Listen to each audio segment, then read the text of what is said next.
Ouvre ta bouche toute grande, et je la remplirai. Psaume 91:10. Yabeth invoqua le Dieu d'Israël, disant, si tu me bénissais abondamment, et si tu étendais mes limites. Et Dieu fit arriver ce qu'il avait demandé.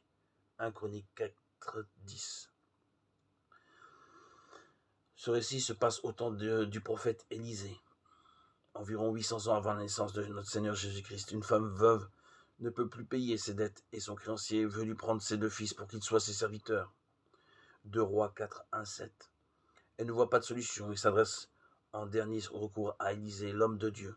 Celui-ci fait le point, il ne reste à la femme qu'un pot d'huile. Élisée sait que Dieu va faire pour elle un miracle et qu'elle pourra payer ce qu'elle doit en vendant de l'huile. Il lui faut donc des récipients.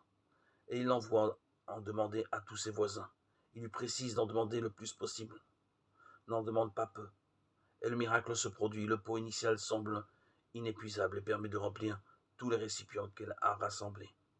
Quand ils sont tous remplis, l'huile s'arrête de couler. Dieu a répondu pleinement à la foi de cette femme, sa grâce à lui est sans limite. Cette histoire nous interpelle. Ne mettons pas de limite à la bénédiction de Dieu par nos manques de foi, ou plutôt par une foi trop petite, trop restrictive. Si nous ne lui proposons que 3 pots, il ne remplira que 3 pots.